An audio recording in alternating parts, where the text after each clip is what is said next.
दोस्तों, स्वागत है आपका। आज मैं मेट्रो रेल कॉरपोरेशन में एक बहुत ही अच्छी वैकेंसी आई है, उसका एडवर्टीजमेंट लेकर आया हूँ आपके लिए। आप अगर एलिजिबल हैं तो ज़रूर भरें और हम प्रार्थना करेंगे कि आपको ये नौकरी मिले। आगे बढ़ने से पहले दो बातें मैं आपसे बताना चाहता हूँ।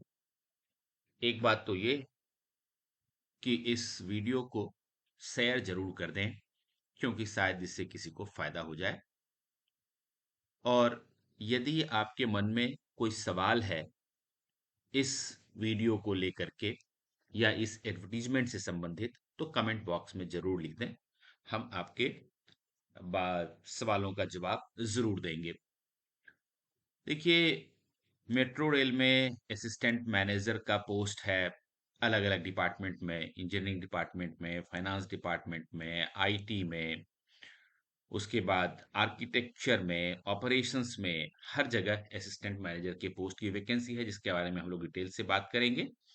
और नॉन एग्जीक्यूटिव पोस्ट भी हैं। सिलेक्शन के प्रोसेस के बारे में ये लोग कहते हैं कि हम कोई भी इंटरव्यू नहीं लेंगे।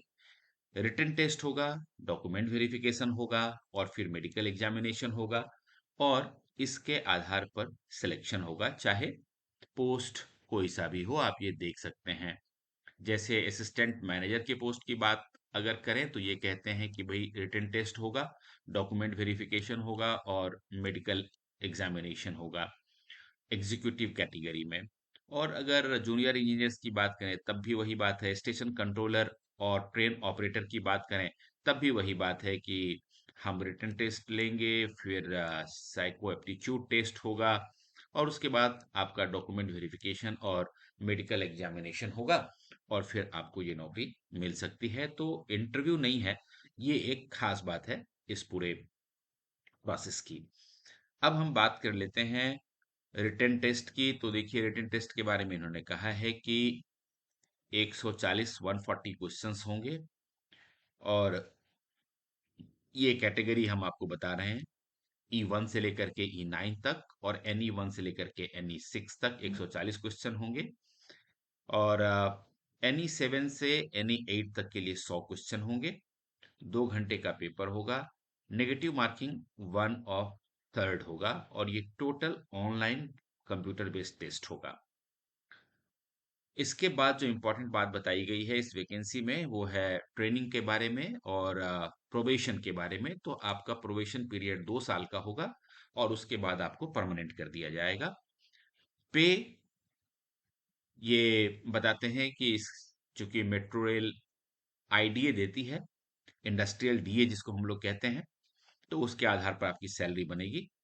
और इस पोस्ट के लिए रिजर्वेशन भी है। Age relaxation SC ST OBC के लिए इन्होंने 5 साल की रखी है, और एक्स सर्विसमैन के लिए जो टोटल सर्विस उन्होंने की है प्लस 3 इयर्स और मैक्सिमम 40 साल तक की छूट रखी है। तो इस तरह से आप जिस कैटेगरी में फॉल करते हैं उस हिसाब से आप ये जरूर देख लें। एज रिलैक्सेशन भी है अपने हिसाब से। और फी पेमेंट की अगर हम बात करें तो देखिए, फी आपका नॉन रिफंडेबल होगा, और 1180 रुपए आपको फी देनी पड़ेगी अगर जनरल कैंडिडेट हैं आप तो। और 826 रुपए की फीस है जो SC ST कैंडिडेट्स हैं उनके लिए। और ये ध्यान रखें कि ये सारा ऑनलाइन पेमेंट होगा। हाउ टू अप्लाई, यहाँ सारा जो है डिटेल में दिया हुआ है। और मैं आपको याद दिला दूं कि ये जो वैकेंसी है इसके लिए आप PDF अगर देखना चाहते हैं तो हमारा टेलीग्राम ग्रुप जो जॉब वैकेंसी के नाम से है जरूर ज्वाइन कर लें।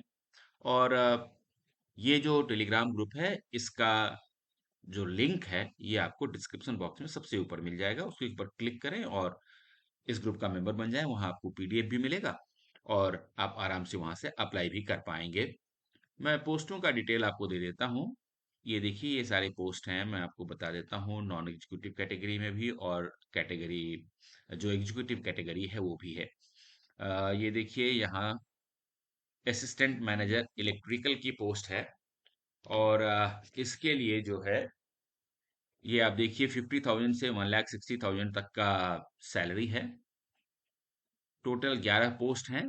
21 साल से 28 साल की एज ग्रुप आपकी होनी चाहिए। और इसके बाद अगला पोस्ट जो है वो असिस्टेंट मैनेजर एसएनडी का है। कुल 6 पोस्ट हैं। आपका 21 साल से 28 साल की उम्र होनी चाहिए। असिस्टेंट मैनेजर ऑपरेशंस के 3 पोस्ट हैं और एज सेम है। जो छूट है वो मैंने आपको आगे बता दिया है, तो उस हिसाब से अपनी कैटेगरी के हिसाब से छूट जरूर देख लें। असिस्टेंट मैनेजर आईटी, ये भी 21 से 28 साल, और यहाँ पर मैं आपको masters degree in computer application होना चाहिए। ये सारी क्वालिफिकेशन दी हुई है। बेसिकली ये इंजीनियर्स के लिए सारा पोस्ट है। और अब यहाँ देखिए असिस्टेंट मैनेजर अकाउंट्स की पोस्ट है, जिसके लिए आपको सीए होना चाहिए। असिस्टेंट मैनेजर आर्किटेक्ट के लिए आपको बी आर्क होना चाहिए। असिस्टेंट मैनेजर एचआर के लिए आपको फुल टाइम एमबीए होना चाहिए या फिर पीजीडीएम होना चाहिए। एचआर में एज सेम है, 21 से 28 साल। असिस्टेंट मैनेजर पब्लिक रिलेशन के लिए ये देखिए master of mass communication and journalism या फिर मास्टर इन जर्नलिज्म होना चाहिए। असिस्टेंट कंपनी सेक्रेटरी, इसका भी पे स्केल 50,000 से 1,60,000 है। एक पोस्ट है। और आपको member of institute of company secretaries in India with minimum 50% marks होना चाहिए। एज ग्रुप आपका 21 से 28 साल है। ये सारे एग्जीक्यूटिव पोस्ट थे। अब नॉन एग्जीक्यूटिव पोस्ट की बात कर लेते हैं। ये देखिए सबसे पहला है जूनियर इंजीनियर इलेक्ट्रिकल, जिसकी सैलरी है 33,000 से लेकर के 67,300 तक। ये बेसिक सैलरी है। इसके ऊपर आपको इंडस्ट्रियल डीए मिलेगा। जूनियर इंजीनियर की कुल 88 पोस्ट है। 21 साल से 28 साल की उम्र आपकी होनी चाहिए। और आपके पास 3 इयर्स डिप्लोमा होना चाहिए इलेक्ट्रिकल में या फिर इलेक्ट्रॉनिक्स में। इसके बाद जूनियर इंजीनियर एसएनटी की पोस्ट है। पे स्केल सेम है। कुल 44 पोस्ट हैं। और यहाँ आपको 3 years diploma electronics, electronics and communications या फिर इंजीनियरिंग या इक्विवेलेंट जो भी इस तरह की डिग्री होती है वो होना चाहिए। 21 साल से 28 साल के बीच की आपकी उम्र होनी चाहिए।